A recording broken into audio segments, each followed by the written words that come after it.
Hello and welcome to the first season of Talk Sustainability with Sandeep. I am your host Sandeep Raghuvanshi, and over the course of this podcast series, we will deep dive into corporate sustainability from an Indian context and investigate more through our conversations with multiple relevant stakeholders. It has been more than 6 years since the Swachh Bharat mission made waste management central to discourse in India. There is increased awareness, door to door collection, and segregation in every city. There is also more waste treatment capacity. But unlike many European countries, the economics of waste management has not yet settled in India.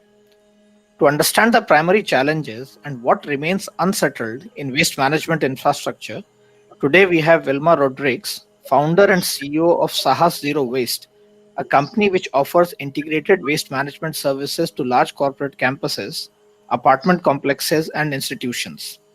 The focus of the company is to convert waste to resources and thereby create zero waste entities.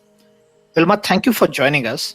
But before we jump into broader discussions, please tell us in a little bit more detail about what you do. Yeah, thank you, Sandeep. It's good to be here and talking to you, especially on the economics, and how that needs to be understood better. So, Sahas Zero Waste actually evolved from the NGO Sahas. And in 2000, if we can go back a little bit, we got the first set of waste management rules in India under the Municipal Solid Waste Rules, which came out in 2000. And, for me, waste has been a point of frustration and concern for quite a while, even before 2000. Growing up in Mumbai, seeing the kind of issues around garbage at that time was something that really disturbed me. And so when we got this waste management rules which came out in 2000, in 2001 I decided that I wanted to actually work with finding solutions around waste. And the first few years we spent as NGO Sahas looking at plastic and looking at how consumption patterns around packaging needed to change. And then in 2013, the NGO Sahas was already there and looking at a lot of campaigns. But then I decided to set up this entity which was a business model, but a social enterprise, and which would look at the two aspects of waste when we are looking at solutioning. One is the environmental aspect and the other is the social aspect. And today when you look at what we have as Sahas Zero Waste, the company, I believe we have a business model that really addresses both these issues, because the business model is got three kind of verticals. One is the zero waste campus or the zero waste bulk generator that is looking to actually manage their waste, whether it's wet waste or dry waste, in a manner where about 95% of waste recovery takes place.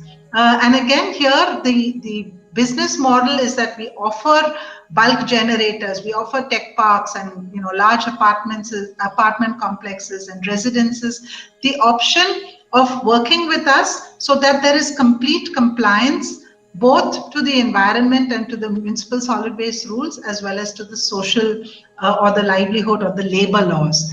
Apart from the zero waste campus, we also have the EPR compliances, and we work with brands, etc., to help them actually bring back their packaging waste and the electronic waste into safe collection and recycling. And then the third vertical for us is the closing the loop or the sale of recycled products, where you actually show how waste can come back into our lives, and that's how we close the loop. So here we are today at Sahas Zero Waste. We manage about, before the lockdown, which as of March 2020, we had reached 75 tons of waste per day. 50% of that was organic in nature. And we have a team strength of 304, of which 250 people are people from kind of poor economic households, and 65% of them are women. So I do think we right now have a good platform for us to move and scale what we have actually initiated. And today we are in Bangalore, Chennai, Hyderabad, Goa, and 24 other cities with the EPR project. So I think we have understood what it takes to have resource recovery at the center of a waste management system. I think this is the critical point, isn't it? As you said, that to have the resource recovery and to be able to run it in a sustainable manner, right? From economics perspective. Now, if we look at the examples of so many other countries, especially the OECD countries, the waste management has sort of settled, right? In terms of economics, everyone knows roughly what comes in, and the newer installations which are coming up are also of greater capacities. So you have those things which are functioning, but somehow this has still not yet settled in India. And there are very few organizations who can say that they are running it in an economically sustainable manner. So what is it that differentiates you, and what are the key pain points that you see in the waste management chain right now? Yeah, so the fact is that so far, all these years, there has been a very vibrant and important informal sector that has been delivering on services. Unfortunately, whilst we appreciate the informal sector and whilst we value the informal sector, the fact is that this informal sector has worked purely from the livelihood aspect.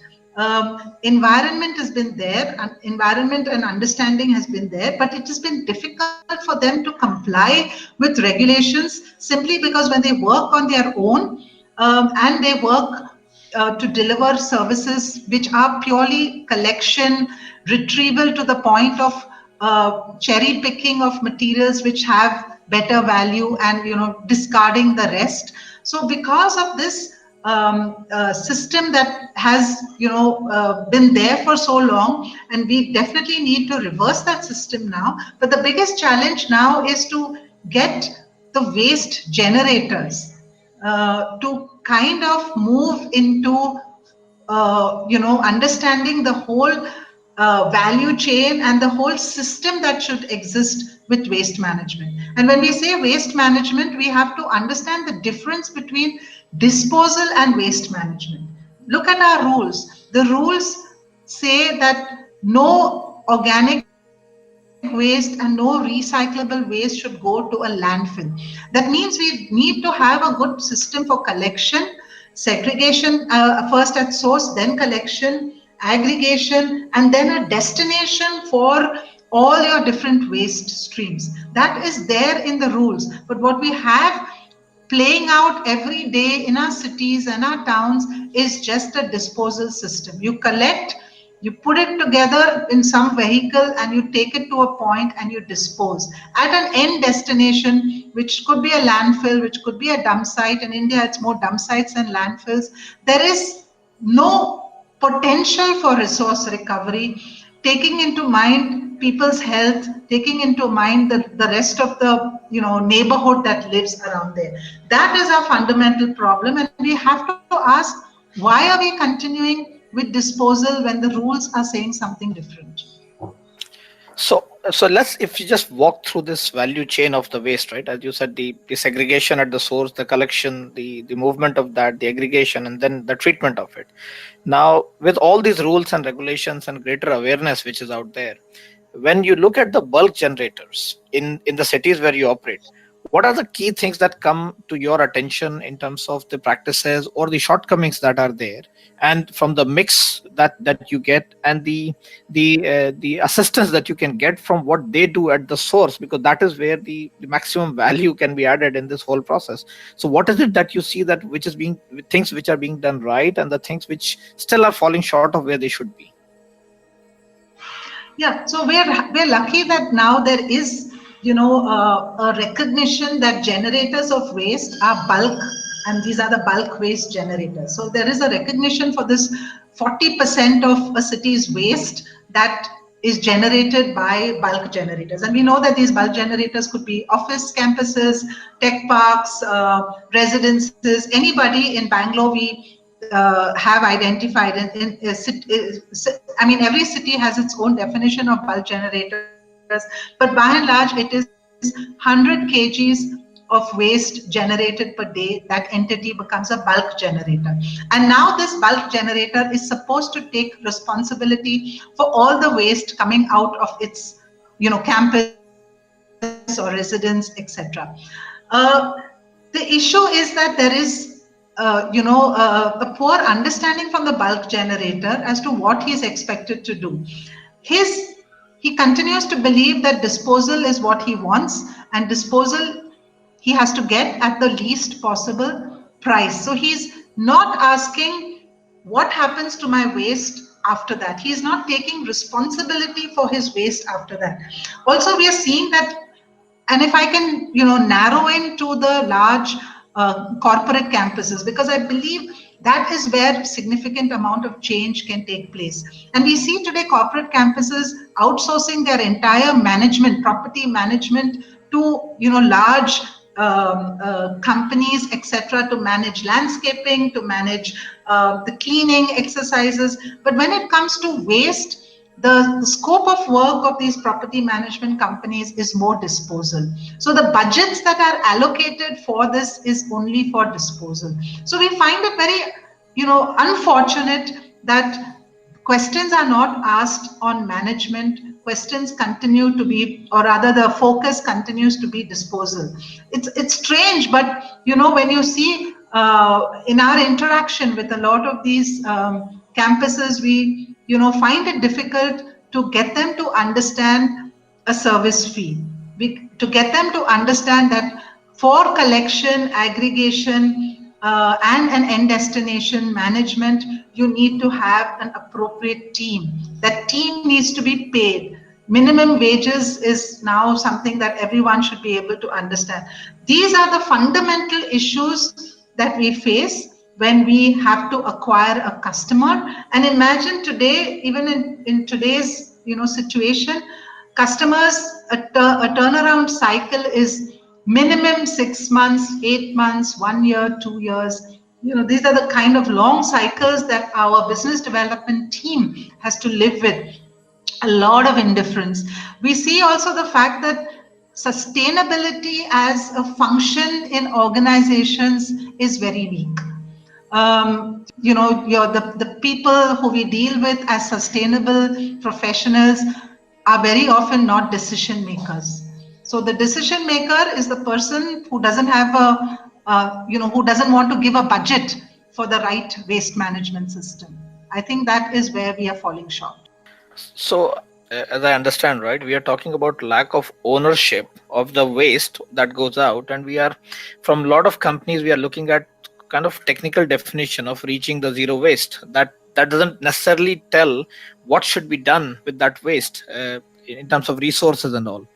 Now, if we kind of move beyond these challenges, and once you have found a source, a bulk source of waste, what are the typical challenges that you see which currently exist in trying to move that?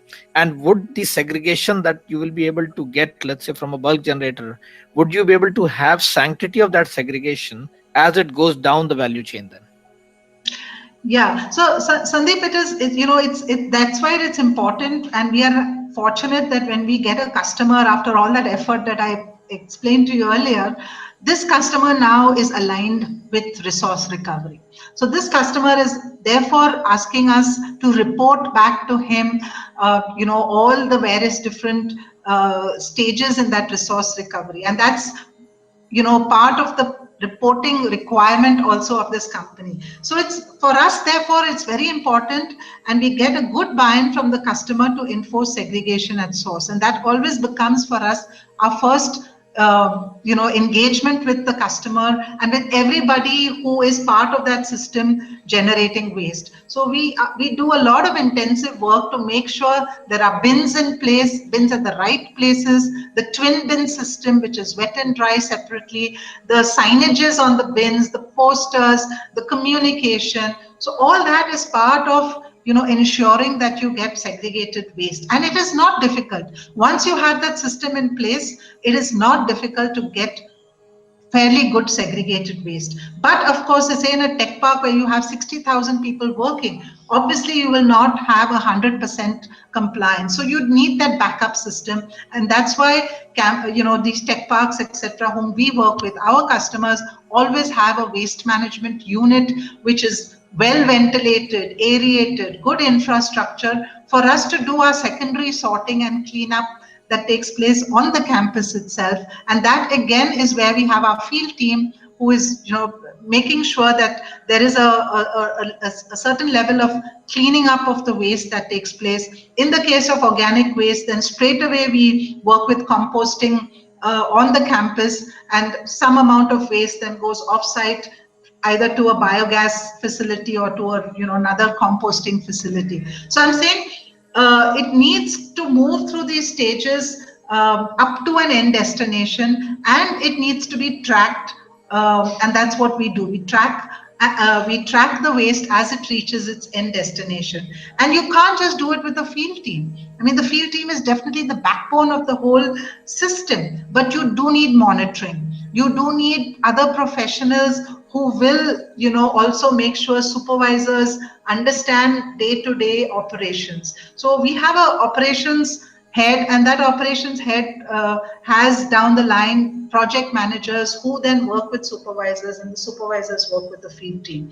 So it's like any other industry where you do need, a depth in your team, both field as well as professionals, to work together to actually come to that system of resource recovery. So as you said that, from the bulk generators, you get a certain amount of waste. And of course, a significant portion of that happens to be the organic waste. You also mentioned that you help those bulk generators to process some of that waste on site itself and to move the remaining to your MRF or other remote facilities. Which part of this value chain is sort of economically sustainable by itself? And because if you see from the biogas plants and all, especially the on-site, you still have not seen the kind of takeoff that you would expect, given that it would be the best potential option which is available from the available technologies to be done at the site itself. So how exactly do you decide on from what, let's say from what quantity onwards? So what is those critical parameters beyond which you believe that yes, on-site now starts making sense, and this is when it would make sense for me to be treating this at some remote location? Yeah. So see, when you're looking at organic waste, the two big solutions that you have currently are composting or biogas. Composting is a great solution for smaller quantities. You get this nutrient, enriched compost, and you can grow wonderful vegetables, or it could even go back into your landscaping area. But it is an intensive exercise, and it needs shredding, it needs curing, it needs a lot of operations, and it needs space, because Correct. The composting cycle is about 30 to 40 days. So you can't shortcut this exercise, by saying, okay, I can in 24 hours give you compost. You know that if you do that, you're not going to be true to the solution in terms of getting actual compost. So when you understand that there is, today in tech parks, there is space made for food courts, for, all kinds of infrastructure, you need tech parks to now invest in the adequate space for at least, some amount of waste to be composted on site. And we do understand that composting works better for kitchen waste, which is vegetable peels, etc. But when you have to compost, say, sambar, or when you have to compost, the rice and the curries, then that is difficult. So that solution, the biomethanation, the biogas solution then becomes a better solution for large quantities of cooked food waste. And at this point, there are decisions which have to be made. Do we do it on site or do we do it off site? So large corporate campuses, large tech parks that do generate 5 tons of food waste per day, those solutions, the biogas solution then becomes a better solution for these kind of quantities of waste. And for those that generate less than these quantities, then we need the off-site biogas facilities. And these biogas facilities work typically with plus capacities, because then their output becomes viable for them. The larger quantities, even up to 20 tons, 25 tons, then it makes it also possible to kind of have cylinders, then that system becomes a closed loop, because these gas cylinders are then sold to kitchens, etc. So the gas can be bottled, is what I was looking for as a term. Yeah, so bottling is possible for biogas facilities beyond 20 to 25 tons of waste per day. But biogas and composting are definitely the two great solutions that we have, and there are possibilities that you could do it on site if it is 5 tons per day, and 10 tons plus, about anything above 5 tons then goes to an off-site facility. This should also be done by kitchens. Yeah, so we can have within the city, and you do have now food aggregators who are running big kitchens. They are generating 5 tons of waste per day. They should be able to now have this kind of infrastructure for biogas as part of their kitchen system.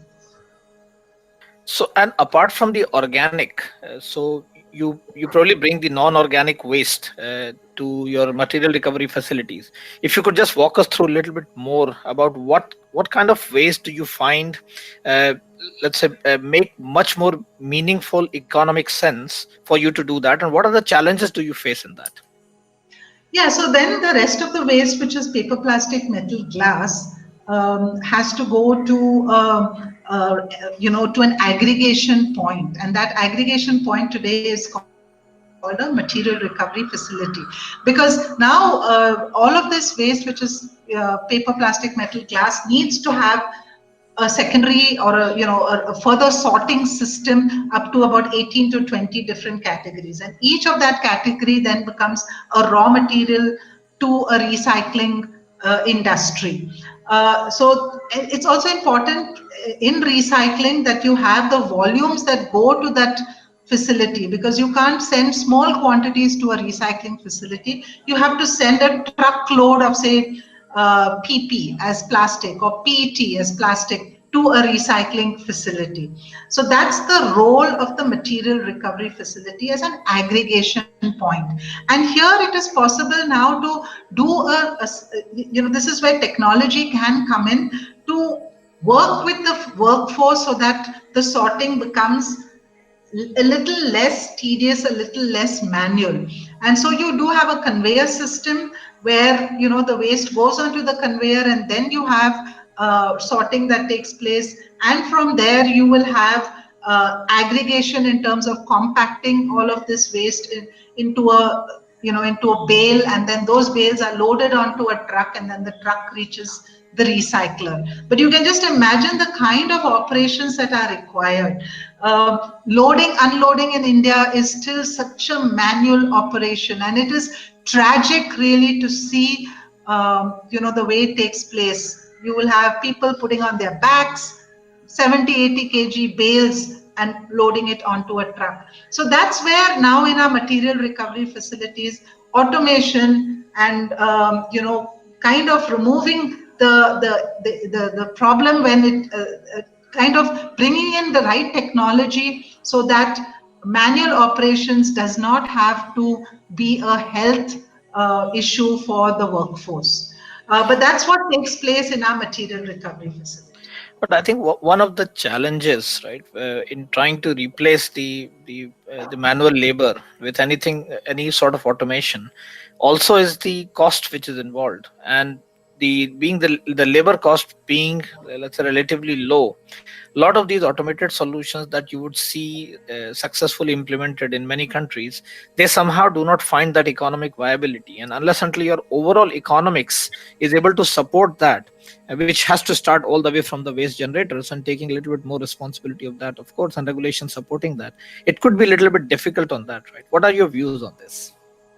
No, I completely agree with you that we don't need fully automated facilities. We have a workforce, and the workforce, if they're paid appropriately, and minimum wages is like the minimum that they should be paid, fair wages.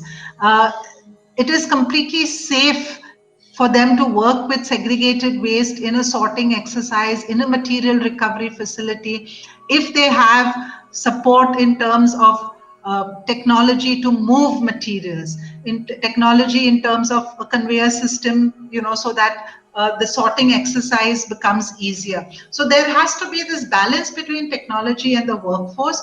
And I think in terms of economics, if you look at paying minimum wages to the workforce, then it does make sense to have that combination of technology and people working in that system. So you don't need to completely eliminate the workforce as well. So it has to be that combination, and technology, basically, if you want to look at 95% resource recovery, then as of now, it is very difficult to have technology that will do that for you with the kind of intensity, because you do need that manual sorting, for 20 different types of waste categories that you have to retrieve.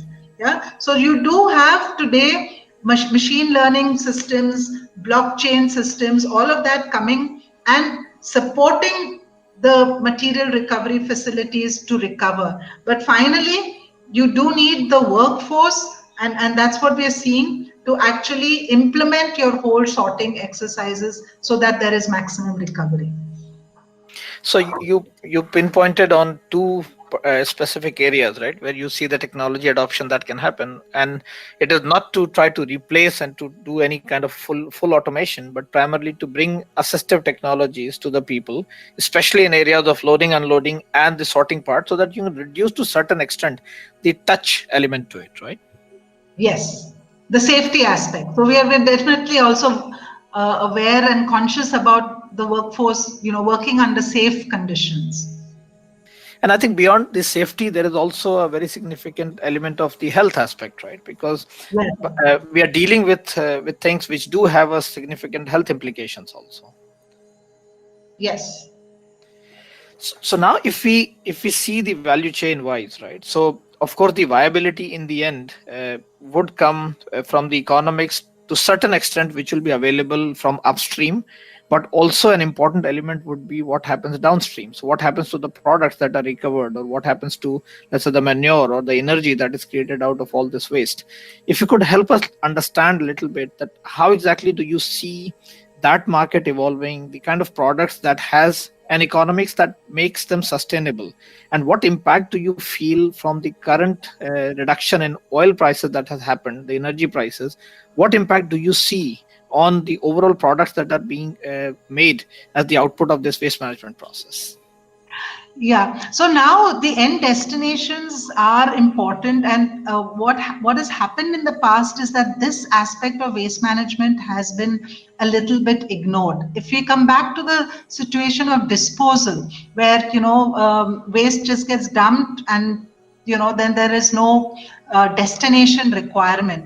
So therefore, that aspect of the market has just picked up, I would say, in the last maybe 4 to 5 years, where now, because waste is coming into an end destination, you need to have a proper processing at that point. So if you look at, say, all the different types of plastic, I think in all the different types of plastic, PET over the last 3 to 4 years, the bottles, the water bottles, which is PET, is the only plastic which has formal recycling. And so you do have companies who have invested in formal recycling. This PET gets granulated and then gets made into fiber and then comes out as textiles in the form of t-shirts, made into t-shirts, etc. But a lot of the other plastics really, because the economics of it was so poor, and the products that you would get even after you were recycling it was so poor, the market that was not evolved, that recycling became very informal. And you see, even countries like the developed countries in Europe and America have not put investment into that kind of recycling requirement, formal recycling. They prefer to just export that plastic to China, and then last year China closed the doors and said no more plastic from these countries. So now even in India, a lot of questions are being asked of brands who use packaging, like say PVC, flexible PVC is being used. Where is the recycling for PVC? For thermocol, which is being used as a packaging, where is the recycling for thermocol? It is there, but it is informal, it is dirty, it is terribly polluting.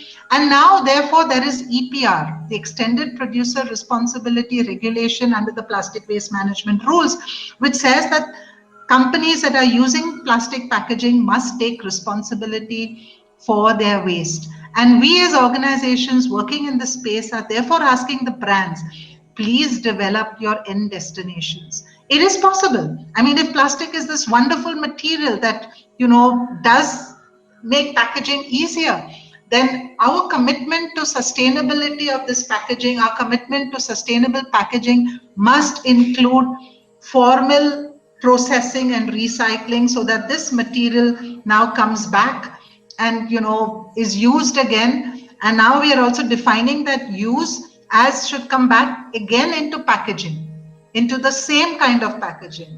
And that is, when we will actually have this kind of a circular economy that we're looking for. Currently, a lot of grades of plastic, our solution has been the cement kiln. The cement kiln is an end destination where, plastic, because it has high calorific value, becomes the alternate fuel instead of coal. But that is not circular economy. That is an interim solution, and we need now brands, and we need, maybe government, countries, etc., to put attention into closed loop proper recycling, which currently is a big gap. So I think you rightly said, right? Because still, in a way, the most viable products that come out of waste recycling are those of which use that either for its calorific value or for its weight, right? But there have to be more higher value outputs and uses that have to be found so that it can be truly circular, because unless until that happen, the whole chain remain unsettled. Now, just before we move on to the EPR topic, I just wanted to very quickly understand from you any implications that you see because of the lower energy prices globally. Have you seen that that has any impact on the viability of the PET recycling? Yeah, so now there has been basically PET prices have reduced, and also we see more and more talk of imports of PET flakes. The pricing factor, the fact is that now there will be a poor market for the recycled PET versus the virgin plastic. So these are, I mean, these conversations are having a repercussion on recycling for sure.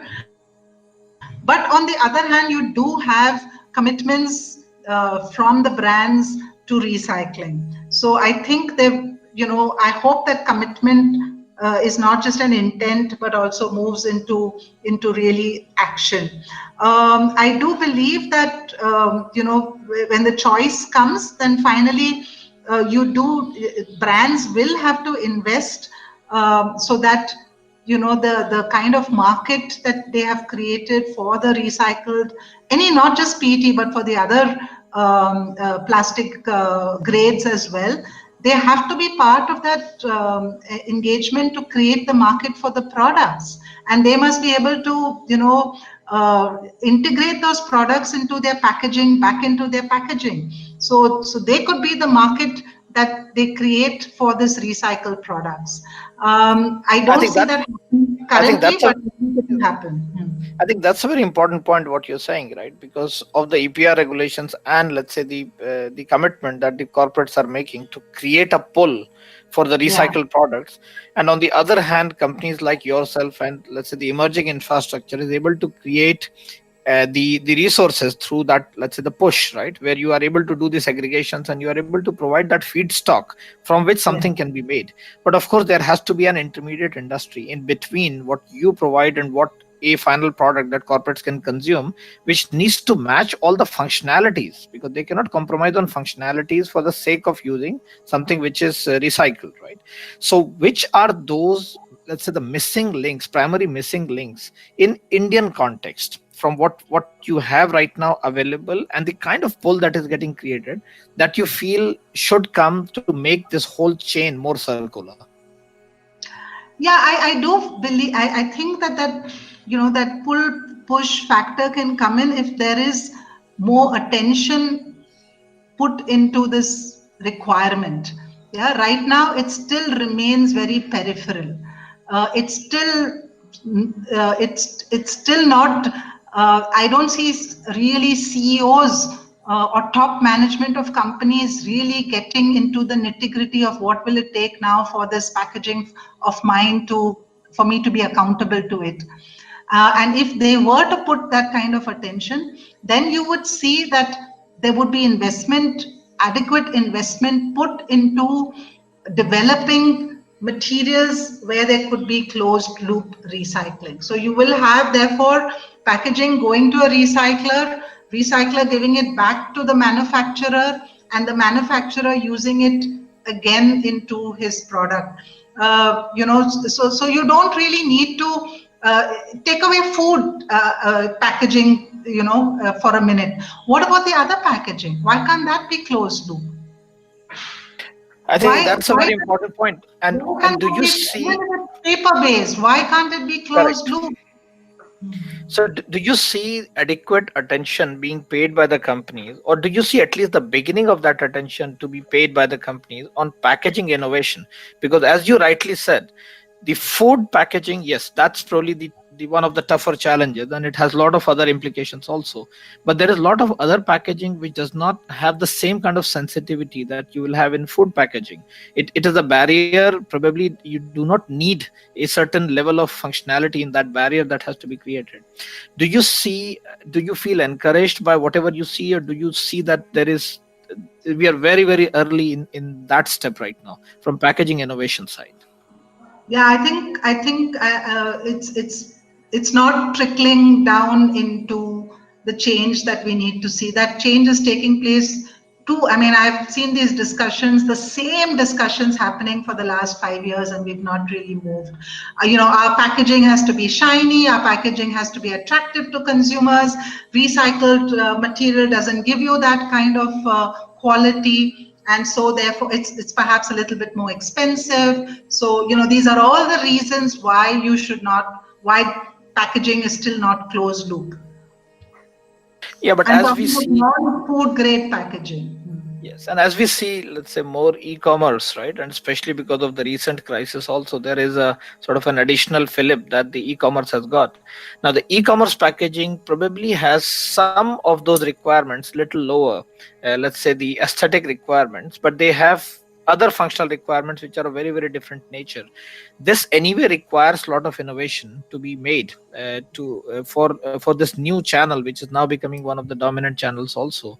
Do you feel encouraged that, given that there is now a need to rethink the whole packaging itself, there is a good opportunity for sustainability to be actually plugged in at this point of time rather than trying to displace the status quo?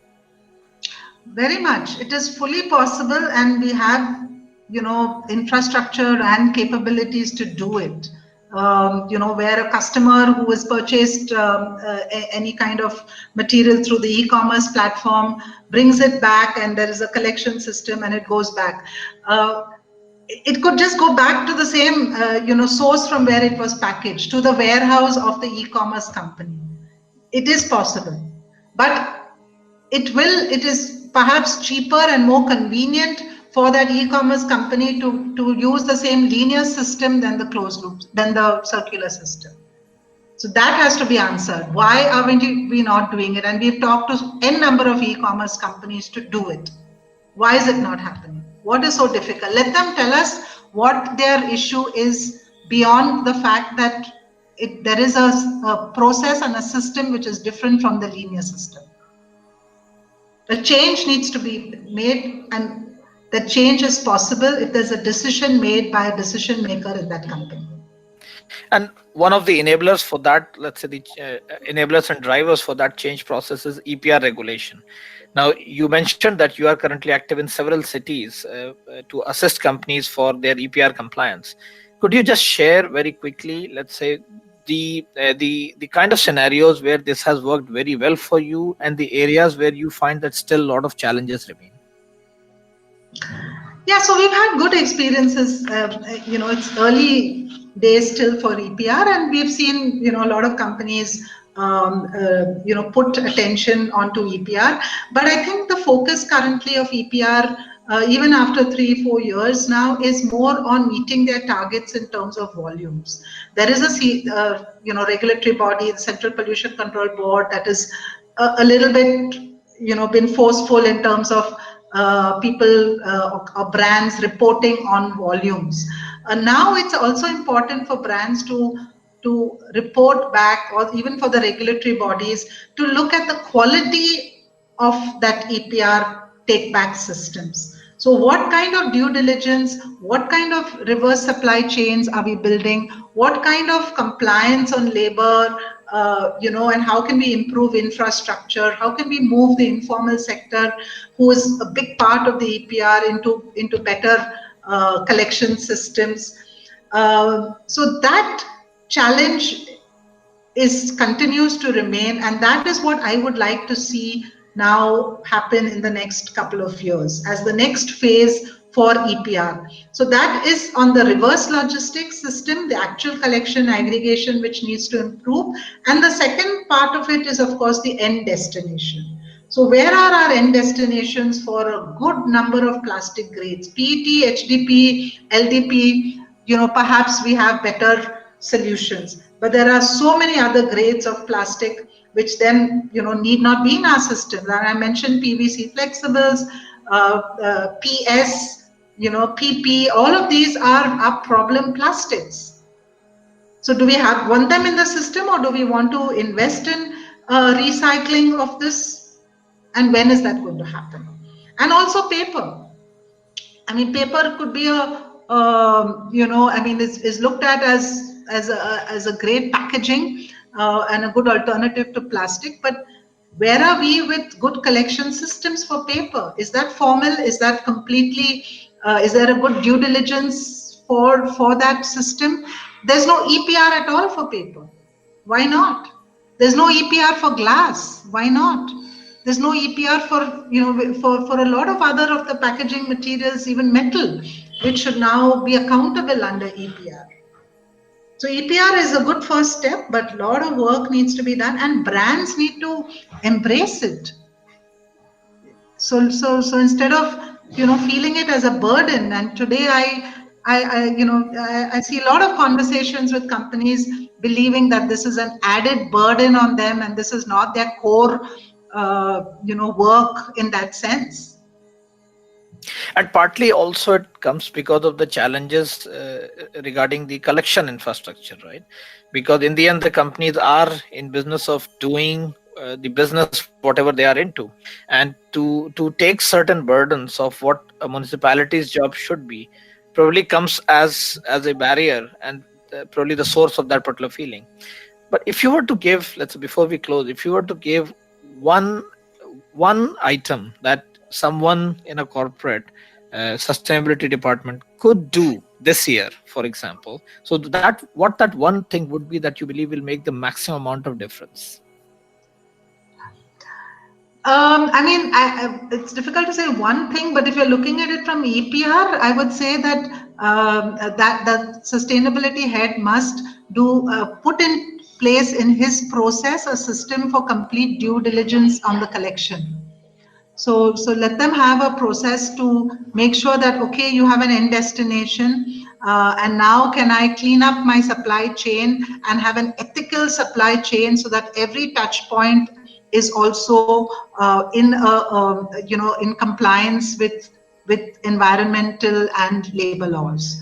So I think it would be nice for that due diligence to start taking place. So take charge and have the visibility of the entire process. I think that's very, very important, Because in the end, when we're talking about challenges related to this, they rarely stop at the gates of the company anyway, right?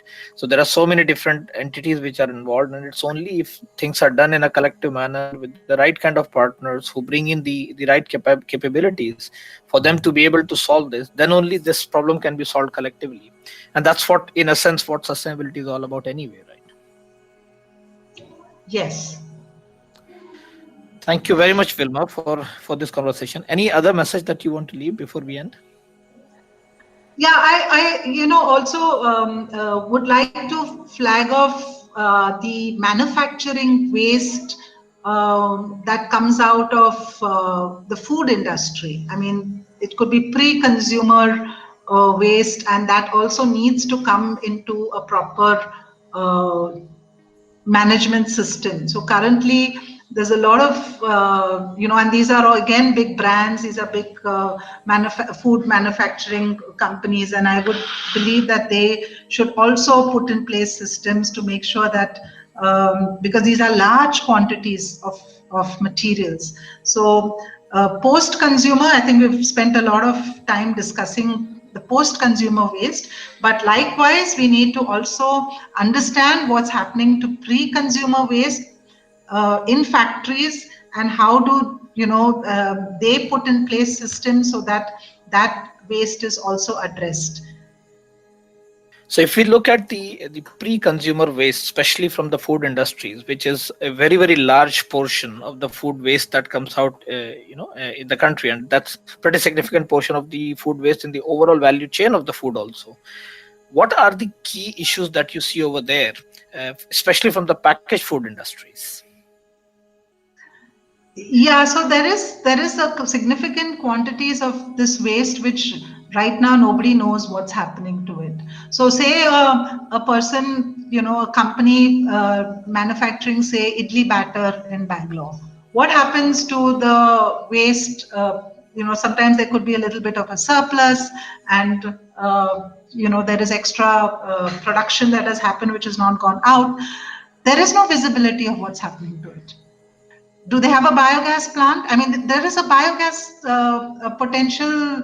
The system should be the end destination for that waste should be a biogas plant, but that is not happening.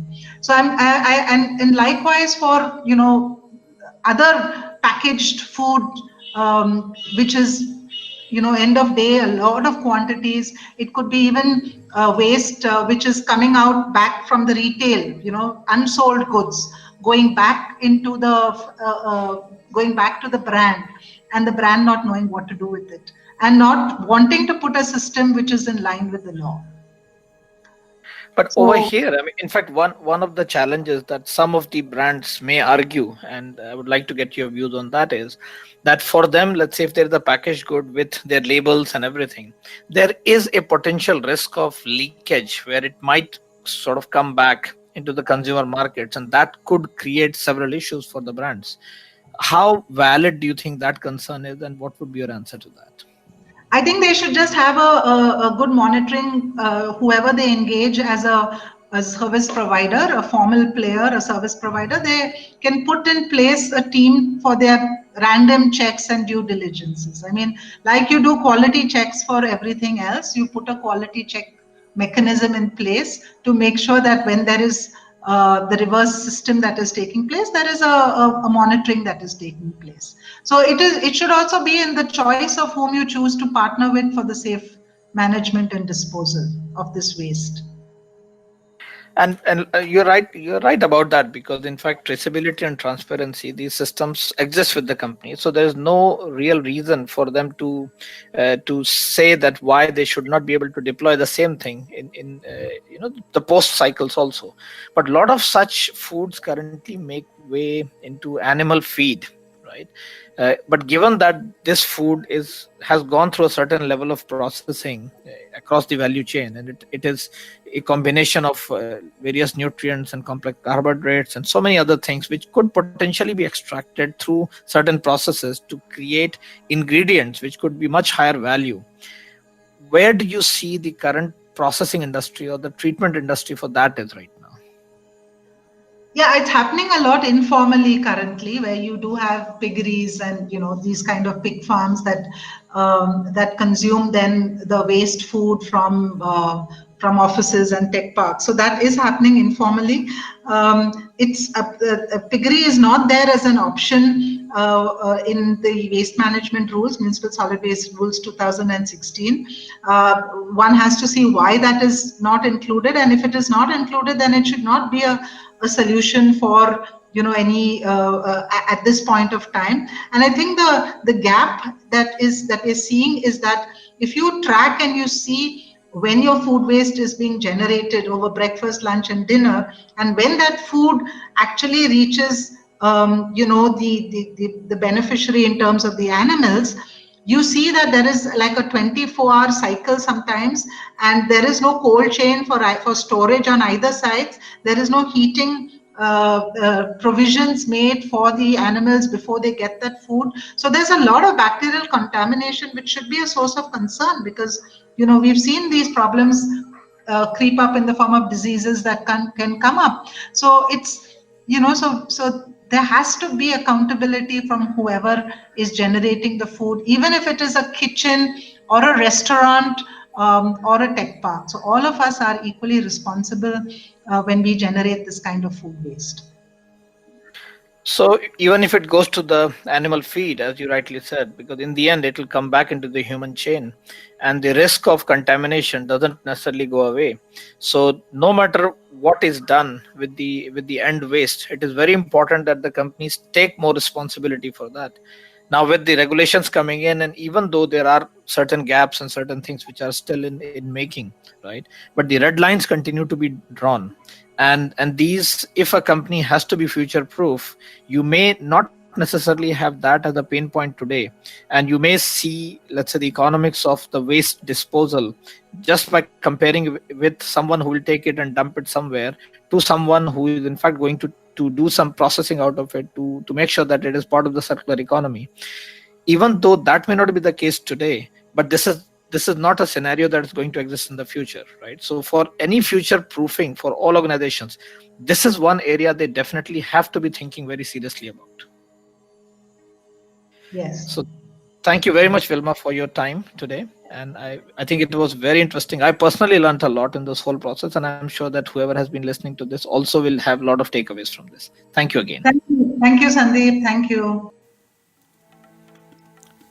If you are someone who has useful information on this subject or have success stories that you would like to share, please reach out to me. We need to build a community from all walks of life across the value chain to do our little bit in solving this problem. There are many things that divide us, but planet Earth unites us. Stay tuned